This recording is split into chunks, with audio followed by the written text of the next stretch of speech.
Hello everyone, welcome to chemistry by Sushil Kumar Jangid. आज twelfth chemistry का जो पेपर था उसका स्टैंडर्ड मीडियम था, यानी ना तो ज़्यादा इजी था और ना ही ज़्यादा हार्ड।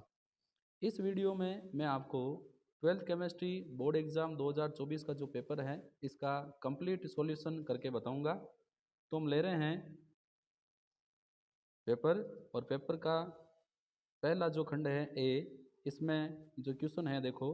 पहला क्वेश्चन है ऑब्जेक्टिव, चालकता का एसआई मात्रक है। चालकता का एसआई मात्रक होता है सीमेंस मीटर इनवर्स। अगला क्वेश्चन है सर्वाधिक संख्या में ऑक्सीकरण अवस्था प्रदर्शित करने वाला तत्व है। तो यहाँ पर 3D एलिमेंट है और हमें पता है 3D तत्वों में सर्वाधिक ऑक्सीकरण अंक मैग्नीज का होता है। अगला क्वेश्चन लेते हैं। अगला क्वेश्चन है FeCO5 में Fe का ऑक्सीकरण अवस्था है। जब भी धातु के साथ केवल कार्बोनिल होता है तो धातु का ऑक्सीकरण अंक 0 होता है। अगला क्वेश्चन है क्रोमाइट अयस्क का रासायनिक सूत्र है। तो क्रोमाइट अयस्क का रासायनिक सूत्र होता है FeCr2O4। बात करते हैं नेक्स्ट क्वेश्चन की। अगला क्वेश्चन है अपने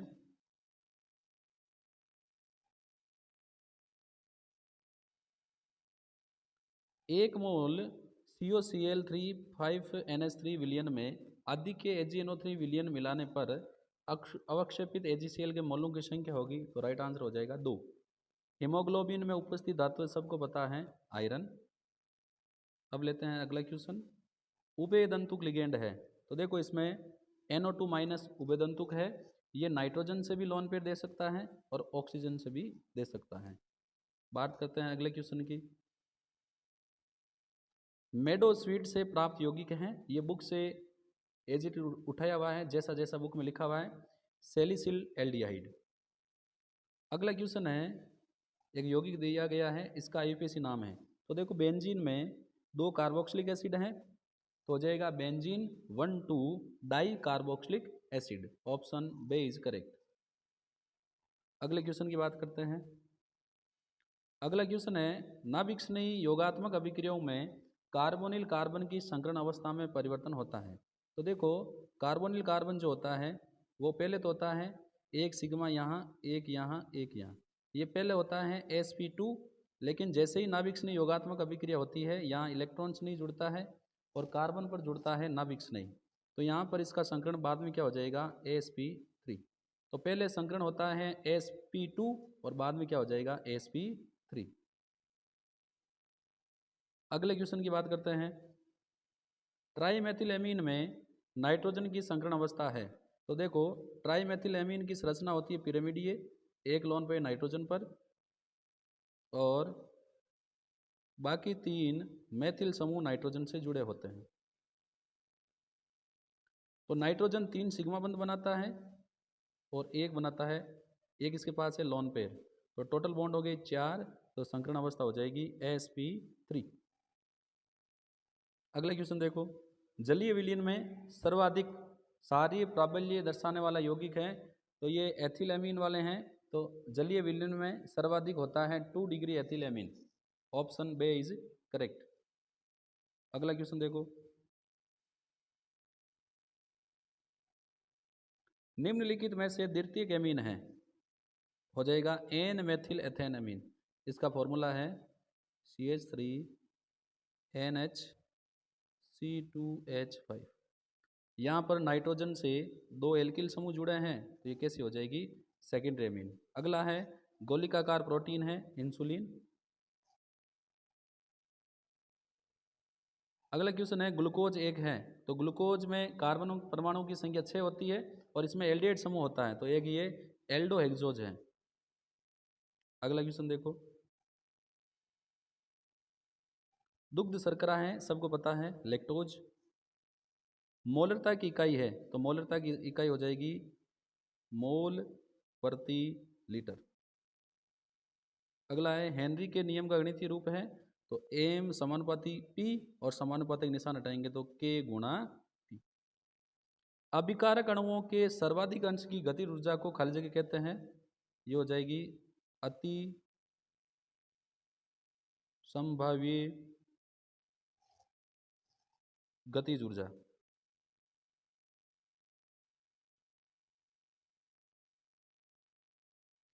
अगला क्वेश्चन देखो क्या है। खाली जगह और एक्टिनाइड आंतरिक संक्रमण तत्व कहलाते हैं लेंथेनाइड।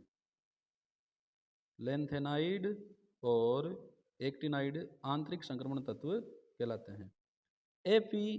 K4 APCN6 में समन्वय मंडल है, तो ये जो बड़े ब्रैकेट वाला है ये पूरा का पूरा क्या है, यहाँ पर समन्वय मंडल। बेंजिलिक एल्कोहलों में OH समूह होता है, तो देखो बेंजिलिक एल्कोहल जो होते हैं इसमें बेंजीन से जुड़ा होता है कार्बन और इस कार्बन से जुड़ा होता है OH। तो यहाँ पर जिस कार्बन से OH जुड़ा है उसका संकरण क्या है, sp3।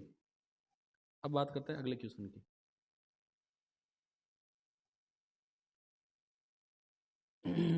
एंजाइम की उपस्थिति में ग्लूकोज एथेनॉल में बदलता है, तो यहाँ सही आंसर है जाइमेज। जाइमेज एंजाइम द्वारा ग्लूकोज को एथेनॉल में बदला जाता है।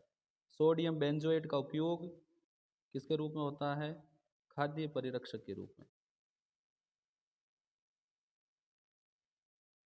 अगला है विटामिन की कमी से विटामिन बी की कमी से बेरी रोग होता है। आरएनए में उपस्थित शर्करा होती है राइबोज शर्करा। राइबोज शर्करा। और अगर और करेक्ट करना चाहें तो बीटा डी राइबोज शर्करा। अब बात करते हैं नेक्स्ट क्वेश्चन की। संतृप्त विलयन को परिभाषित कीजिए। ऐसा विलयन जिसमें और अधिक विलय को नहीं घोला जा सके, अर्थात विलय की अधिकतम मात्रा घुली हो, संतृप्त विलयन कहलाता है। सोडियम अमलगम विलयन में उपस्थित विलय, तो इसमें जो विलय है विलय होता है मरकरी और विलायक होता है सोडियम धातु। अच्छा क्वेश्चन है ये, बुक में भी कहीं मेंशन नहीं है।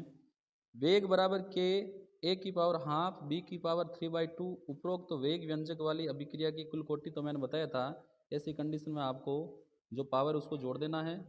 तो पावर है 1/2 3/2, तो क्या हो जाएगा 5/2। नहीं, यहाँ पर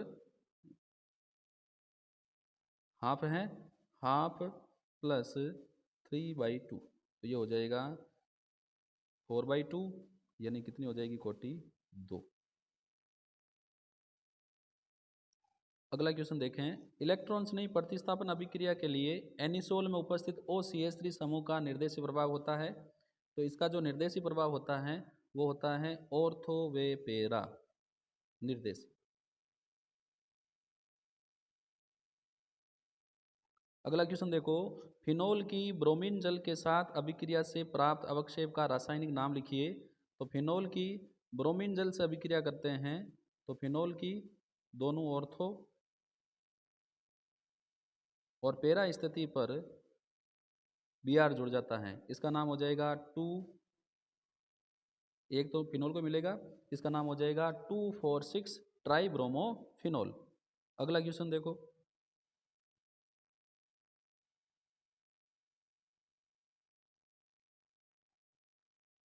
इसका रासायनिक नाम लिखना है, तो ये जो है इसका रासायनिक नाम है सेमी कार्बेजाइड।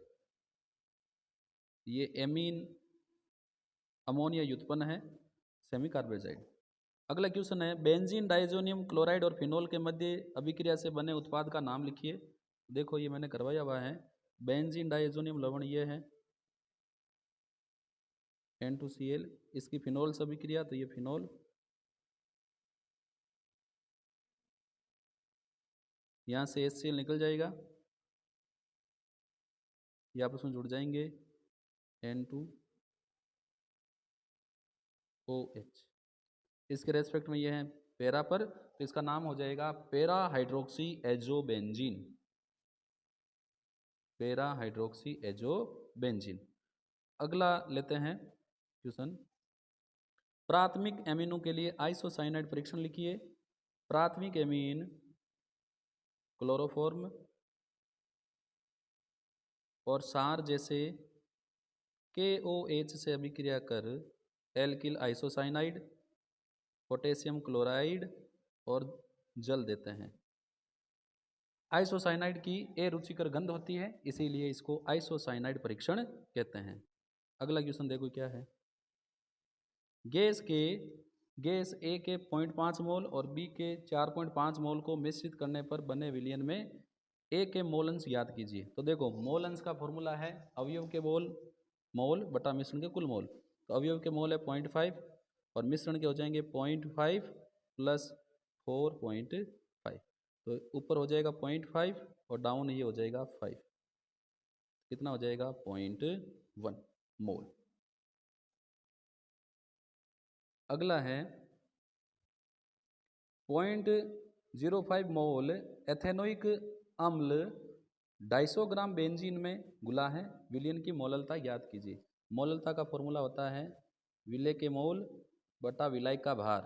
किलो में होना चाहिए, यहाँ ग्राम में है तो ग्राम को किलोग्राम बदलने के लिए ऊपर 1000 से गुणा करेंगे, 250 1000 से 4 बार और 5 को 2 से गुणा करेंगे तो कितना हो जाएगा 0.20 स्मॉल एम। अगला क्वेश्चन देखो। अगला क्वेश्चन है डेनियल सेल को चित्रित कीजिए। तो डेनियल सेल में जिंक का होता है एनोड, कॉपर का होता है कैथोड। जिंक सल्फेट के विलयन में डूबा होता है, कॉपर सल्फेट के विलयन में डूबा होता है। इनको तार के माध्यम से जोड़ा जाता है और यहाँ क्या होता है लवण क्षेत्र। एनोड ऋणावेशित होता है और कैथोड क्या होता है धनावेशित। अगला क्वेश्चन देखो क्या है।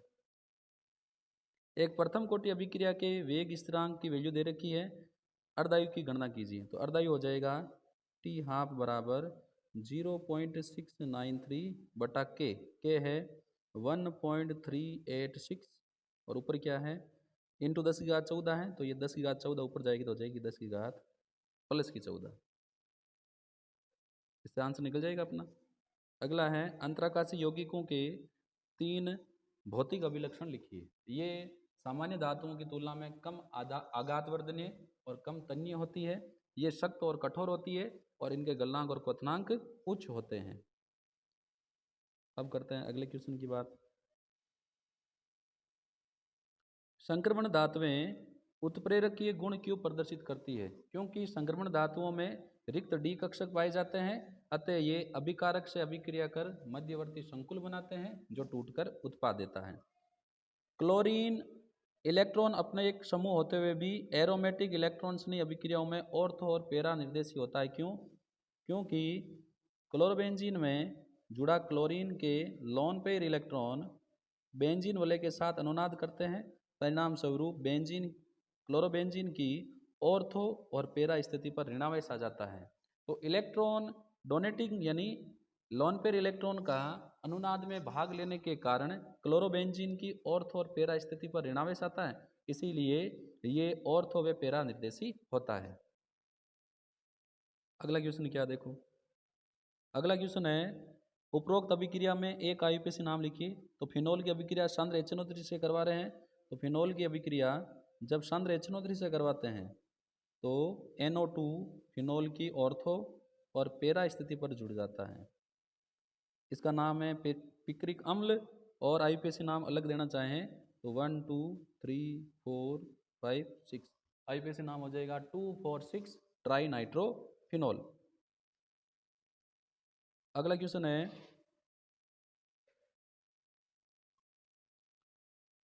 413 केल्विन ताप पर एथेनॉल को सांद्र H2SO4 के साथ गर्म करने पर X बनता है। X का आईयूपीएसी नाम और अभिक्रिया लिखिए। तो देखो यहाँ पर 2 एथेनॉल के अणु काम आएंगे, पहला और दूसरा। तो 413 पर जब रिएक्शन करेंगे तो यहाँ से एक जल का अणु निकल जाएगा, इथर बन जाएगा, हो जाएगा CH3 CH2 O CH2 CH3, ये हो जाएगा X और इसका आईयूपीएसी नाम जो हो जाएगा एथॉक्सी एथेन। अगला क्वेश्चन लेते हैं। उपरोक्त अभिक्रिया अनुक्रम में A और B को के रासायनिक सूत्र लिखिए। तो देखो बेंजीन की अभिक्रिया ओलियम से करवा रहे हैं। तो बेंजीन की रिएक्शन जब ओलियम से करवाएंगे तो ये रहा अपना बेंजीन। ओलियम होता है H2H2O7। तो ओलियम से रिएक्शन करवाने पर बनता है बेंजीन सल्फोनिक अम्ल और इसकी रिएक्शन आगे NaOH और जल अपघटन करवाने पर हमें मिलेगा फिनोल। तो ए हो जाएगा बेंजीन सल्फोनिक अम्ल और बी क्या हो जाएगा, फिनोल। नेक्स्ट रिएक्शन लेते हैं। नेक्स्ट क्वेश्चन है, एनिलीन की क्षारीय सामर्थ्य की अमोनिया से तुलना कीजिए। तो जो एनिलीन है वो दुर्बल क्षारीय होती है अमोनिया से, या यूँ कह सकते हैं अमोनिया एनिलीन से प्रबल क्षार है, क्योंकि एनिलीन में नाइट्रोजन के लोन पेयर इलेक्ट्रॉन बेंजीन वलय के साथ अनुनाद करते हैं, परिणाम स्वरूप नाइट्रोजन के पास लोन पेयर इलेक्ट्रॉन कम उपलब्ध होते हैं, इसीलिए इसकी क्षारीय जो गुण है वो कम होता है। अगला क्वेश्चन, डीएनए की द्विकुंडली संरचना बनाइए। बना सकते हैं ऐसे, एडेनिन के साथ थायमिन डबल बॉन्ड से जुड़ा रहेगा और साइटोसिन के साथ गुआनिन डबल बॉन्ड से जुड़ा होगा। अब देखो अगला क्वेश्चन क्या है, अभिक्रिया की कोटि को परिभाषित कीजिए। अभिक्रिया के वेग व्यंजन अभिक्रिया के वेग व्यंजक में अभिकारकों की सांद्रता की घातांकों का योग अभिक्रिया की कोटि कहलाती है। अभिक्रिया के वेग व्यंजक में सांद्रता पदों के घातांकों का योग अभिक्रिया की कोटि कहलाती है, या अभिक्रिया में भाग लेने वाले उन अणु परमाणु या आयनों की संख्या जिस पर अभिक्रिया का वेग निर्भर करता है अभिक्रिया की कोटि कहलाती है। छदम प्रथम कोटि अभिक्रिया को उदाहरण द्वारा समझाइए। तो जैसे एथिल एसीटेट का जल अपघटन, एथिल एसीटेट के जल अपघटन से हमें प्राप्त होगा एसिटिक अम्ल और एथेनॉल। इस अभिक्रिया में दो अणु भाग ले रहे हैं, इसीलिए इसकी आणविकता 2 है, लेकिन अभिक्रिया का वेग केवल एथिल एसीटेट की सांद्रता पर निर्भर करता है, इसीलिए इसकी कोटि कितनी है, 2। अगला क्वेश्चन है अथवा का है, अभिक्रिया की आणविकता अभिक्रिया में भाग लेने वाले अणु परमाणु या आयनों की संख्या अभिक्रिया की आणविकता कहलाती है। एक रासायनिक अभिक्रिया के हो सकने में सक्रियण ऊर्जा की भूमिका, अभिक्रिया में सक्रियण ऊर्जा की महती भूमिका है। सक्रियण ऊर्जा अभिकारक अणुओं के पास वह अतिरिक्त न्यूनतम ऊर्जा होती है जो अभिक्रिया के लिए आवश्यक होती है। यदि अभिकारक अणुओं के पास सक्रियण ऊर्जा से कम ऊर्जा है तो अभिकारक अणु उत्पाद में नहीं बदलते। उत्प्रेरक सक्रियण ऊर्जा में कमी करके ही अभिक्रिया के वेग को बढ़ाते हैं। अगला क्वेश्चन है, संयोजकता बंध सिद्धांत के आधार पर CONH3 6+3 को समझाइए। तो देखो इसको हम समझा सकते हैं, एक नया पेज ले लेते हैं। तो ये है अपना CONH3 6 चार्ज है +3। कोबाल्ट होता है 27 पर, कोबाल्ट का इलेक्ट्रॉन विन्यास हो जाएगा ऑर्गन के बाद 3d7 4s2 +3, 2 यहाँ से निकलेंगे, एक यहाँ से निकलेगा, तो डी में कितने हो जाएंगे, 6। NH3 प्रबल क्षेत्र लिगेंड है, इसीलिए इसके 6 इलेक्ट्रॉनों का युग्मन कर देगा। तो ये डी, ये 4s और 4p, तो 2d 1s और 3p भाग लेंगे तो संकरण होगा D2sp3। D2sp3 संकरण के कारण संरचना हो जाएगी अष्टफलकीय, और एक भी इलेक्ट्रॉन ए युग्मित नहीं है तो ये क्या होगा, प्रतिचुंबकीय संरचना ऐसी हो जाएगी। NH3 NH3 NH3 NH3 NH3 NH3। अब बात करते हैं और क्वेश्चन क्या अगला, ये कर लिया हमने, ये रहा अगला क्वेश्चन। संयोजकता बंध सिद्धांत के आधार पर COF6 की ज्यामिति समझाइए। तो यहाँ भी कोबाल्ट +3 में है, वही होगा, ऑर्गन के बाद 3d में 6 या 5 होंगे, 5 होंगे तो 6 होंगे। तो देखो इसको अलग पेज में समझा देता हूँ। तो कोबाल्ट +3 का विन्यास हो जाएगा 3d में,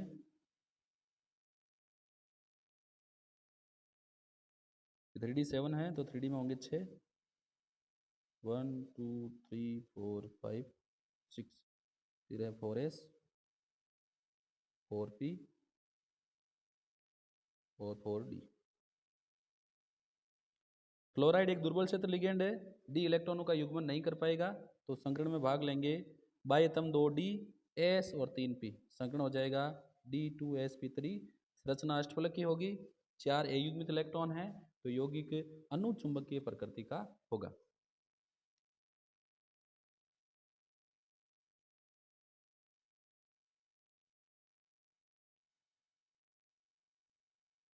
तो ज्यामिति हो जाएगी अष्टफलकीय, संकरण हो जाएगा sp3d2, बाह्य कक्षक संकुल बनेगा और ये अनुचुंबकीय होगा।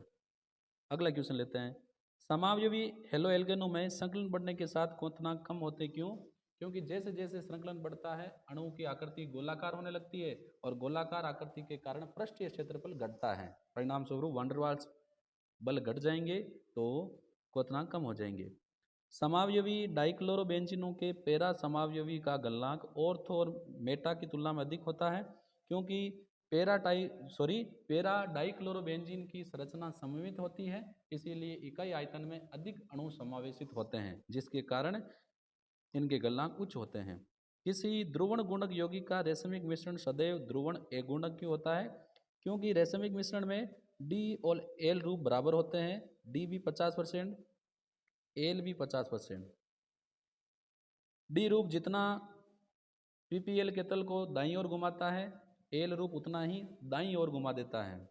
डी रूप जितना दाईं ओर घुमाता है, एल रूप उतना ही बाईं ओर घुमा देता है। परिणाम स्वरूप कुल घूर्णन कोण शून्य होता है। तो डी और एल रूप की सममोलर मात्रा के कारण इसका ध्रुवण गुणक यानी घूर्णन कोण शून्य होता है। इसी कारण ये ध्रुवण ए गुणक होता है। ये पीपीएल के तल को ना तो दाईं ओर घुमा पाता है और ना ही बाईं ओर। अगला क्वेश्चन क्या है देखो, एक पद में परिवर्तित कीजिए, केवल रासायनिक समीकरण दीजिए। बेंजीन डाइजोनियम क्लोराइड से आयोडो बेंजीन। तो देखो ये रहा benzene diazonium chloride. Iodo benzene बनाने के लिए पोटेशियम आयोडाइड लेंगे तो क्या होगा, N2 नाइट्रोजन के रूप में निकल जाएगी, ये K इस Cl को ले जाएगा KCl और I जुड़ जाएगी यहाँ पर, क्या बन गया आयोडो बेंजीन। अगला है क्लोरोबेंजीन से डाइफेनिल, फिटिंग अभिक्रिया है। क्लोरोबेंजीन के दो अणु सोडियम धातु की उपस्थिति में रिएक्शन करेंगे, ये दूसरा क्लोरोबेंजीन। यहाँ दो NaCl के अणु निकल जाएंगे, शुष्क ईथर की उपस्थिति में रिएक्शन होगी और दोनों रिंगे आपस में आके जुड़ जाएगी, बन जाएगा बाई फेनिल। अगला है क्लोरोएथेन से एथीन। तो देखो ये रहा क्लोरोएथेन। क्लोरोएथेन को एल्कोहलिक KOH के साथ गर्म करने पर यहाँ से Cl और यहाँ से H वी हाइड्रो हेलोजनीकरण हो जाएगा और क्या बन जाएगी CH2 डबल बॉन्ड CH2, यानी बीटा विलोपन रिएक्शन यहाँ संपन्न होगी। अगले क्वेश्चन की बात करते हैं। मानक हाइड्रोजन इलेक्ट्रोड की संरचना का वर्णन कीजिए। इसमें एक प्लेटिनम का तार कांच की नली में सील किया होता है, जिसके आगे प्लेटिनम ब्लैक की पन्नी होती है। ये एक कांच की नली दूसरी कांच की नली में फिट होती है। इसमें उच्च दाब पर हाइड्रोजन गैस प्रवाहित की जाती है और ये पूरा का पूरा जो सेल है ये 0.1 m HCl विलीन में डूबा होता है। यहाँ पर उच्च दाब पर हाइड्रोजन गैस प्रवाहित की जाती है। प्लेटिनम के तार पर प्लेटिनम की पन्नी पर ऑक्सीकरण अपचयन होता है। हाइड्रोजन इलेक्ट्रोड द्वारा किसी भी इलेक्ट्रोड का इलेक्ट्रोड विभव ज्ञात कर सकते हैं। अगला है शुष्क सेल के उपयोग से के दौरान एनोड और कैथोड पर रिएक्शन। तो एनोड पर जिंक +2 में ऑक्सीकृत हो जाता है, 2 इलेक्ट्रॉन देगा। कैथोड पर NH4Cl के अमोनियम आयन और मैग्नीज ऑक्साइड 2 इलेक्ट्रॉन ग्रहण करेंगे, ये 2 होंगे, ये आपस में बनाएंगे अमोनिया, ये भी 2 हैं, Mn2O3 और साथ में जल के अणु। तो ये रिएक्शन होगी एनोड पर और ये होगी कैथोड पर। अगला क्वेश्चन लेते हैं। अगला क्वेश्चन है जल एवं वायु की उपस्थिति में लोहे का संसरण कैसे होता है? तो लोहे के संसरण में छोटे गैल्वेनिक सेल का निर्माण होता है। एनोड पर लोहा 2 इलेक्ट्रॉन त्यागकर +2 में कन्वर्ट हो जाता है और कैथोड पर H+ ऑक्सीजन और इलेक्ट्रॉन मिलकर, यहाँ पर ऑक्सीजन का हाइड्रोजन आयन और इलेक्ट्रॉन मिलकर अपचयन कर देते हैं, क्या बना देते हैं जल के अणु। फिर इसको हम जोड़कर संपूर्ण सेल अभिक्रिया प्राप्त करते हैं। और ये जो Fe+2 है, देखो Fe जो है Fe+2 में कन्वर्ट हो रहा है, 2 इलेक्ट्रॉन त्याग रहा है। ऑक्सीजन का H+ और इलेक्ट्रॉन मिलकर अपचयन करेंगे जल में ये जो Fe+2 है ये पुनः जल के अणु ग्रहण करके बना लेगा Fe2O3 और Fe2O3 जल के अणु से संयोग करके बना लेगा Fe2O3XH2O। क्या लग गया? जंग। ये जंग का सूत्र है। अब हम बात करते हैं आगे की। मरकरी सेल के कैथोड और एनोड पर होने वाले रिएक्शन। तो कैथोड पर जिंक का होता है, तो जिंक हाइड्रोक्साइड आयनों को ग्रहण करके दे देगा जिंक ऑक्साइड और वाटर। कैथोड पर मरकरी ऑक्साइड जल के अणु ग्रहण करेगा और दे देगा मरकरी प्लस हाइड्रोक्साइड आयन। यहाँ हाइड्रोक्साइड आयन 2 होंगे, यहाँ भी 2 होंगे। ये होगी रिएक्शन। अगली है लाल चींटी के डंक में उपस्थित अम्ल का आईपीसी नाम मेथेनोइक अम्ल। केनिज़रो अभिक्रिया को उपयुक्त रासायनिक समीकरण देकर समझाइए। केनिज़रो अभिक्रिया में एल्फा हाइड्रोजन विहीन एल्डिहाइड के अणु भाग लेते हैं, 2 भाग लेंगे सांद्र NaOH की उपस्थिति में। एक ऑक्सीकृत हो जाएगा कार्बोक्सिलिक अम्ल के सोडियम लवण में और दूसरे का अपचयन हो जाएगा मेथेनॉल। अगला है इसमें एक को पहचानी। तो देखो ये है एसिटिक अम्ल का सोडियम लवण। इसको जब हम NaOH के साथ गर्म करेंगे तो ये निकल जाएगा अलग Na2CO3 और एक क्या बच जाएगा CH3 + H CH4। तो यहाँ पर A हो जाएगा CH4। अगला क्वेश्चन देखो क्या है।